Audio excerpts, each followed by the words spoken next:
12 जनवरी को रवीश जी का एक प्रोग्राम आता है। 12 जनवरी को क्या हुआ है, 12 जनवरी को सुप्रीम कोर्ट ने कमेटी बनाई और सरकार को बोला कि एक शॉर्ट स्पैन ऑफ टाइम के लिए, छोटे समय अंतराल के लिए कृषि के कानून जो है उसको इम्प्लीमेंट ना किया जाए, उसको ऑन होल्ड रखा जाए और हम ये कमेटी जो है इन लोगों की कमेटी बना रहे हैं। अब रवीश का हेडलाइन है सुप्रीम कोर्ट ने अपने लोगों की कमेटी बनाई, अपने को उन्होंने सिंगल उद्धरण चिन्हों में रखा है।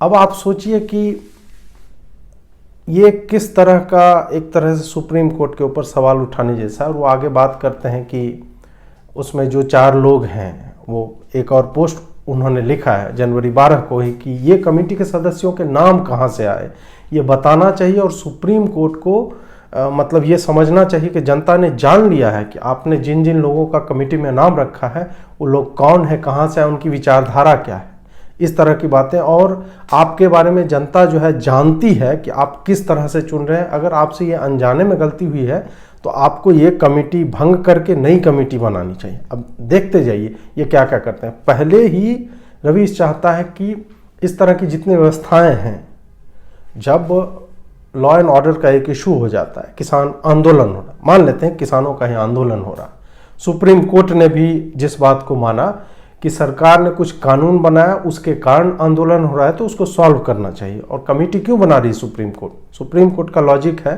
कि कंड्यूसिव एनवायरनमेंट, मतलब बातचीत का सही माहौल सरकार नहीं बना पाई क्योंकि अभी तक वो लोग बैठे हुए हैं 40-42 दिन से आंदोलन पे।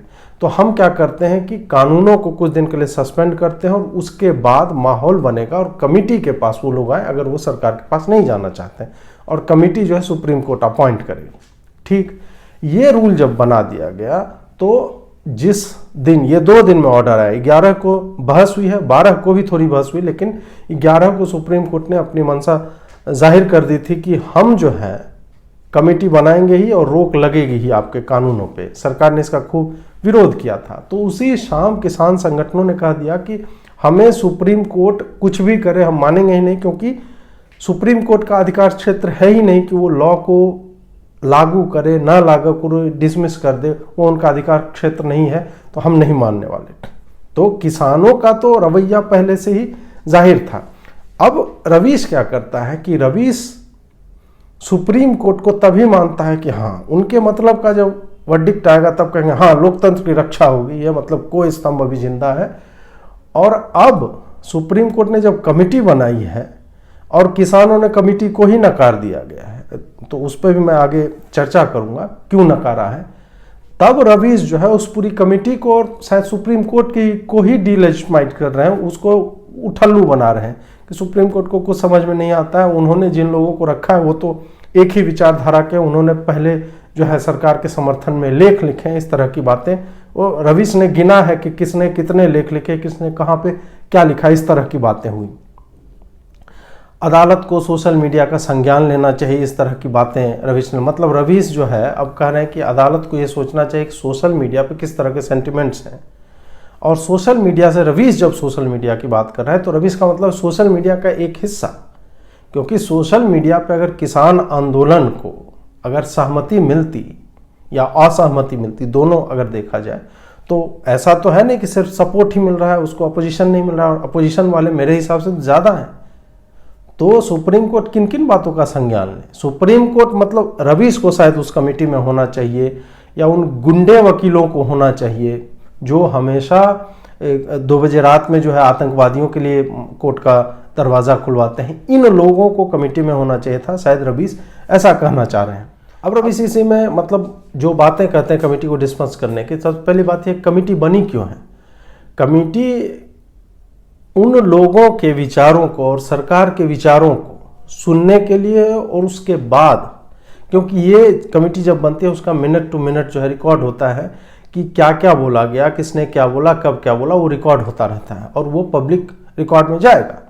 तो ऐसा तो है नहीं कि वो उनकी बातें सुनेंगे ही नहीं, किसने क्या दलील दी वो रिकॉर्ड होगा और उसके बाद एक लिया जाएगा, एक वो रिपोर्ट अपनी जो है सुप्रीम कोर्ट को देगी कि ऐसे ऐसे हमने सुना और हम इन बातों पे पहुंचे हैं जो अग्रीड अपॉन है। रवीश को क्या लगता है कि नहीं, कमेटी का काम होता है कि हम किसी की बात नहीं सुनेंगे और हम जो है अपने हिसाब से लिख देंगे, तभी तो वो जोड़ रहा है कि किसने कब कब सरकार के समर्थन में लिखा है या विरोध में लिखा है। रवीश का यही मानना है कि कमेटी अब बना के सुप्रीम कोर्ट ने अपना काम जो है कमेटी को दे दिया है और कि कमेटी वाले जो लिख के दे देंगे वो मान लूँगा, जबकि ऐसा है नहीं।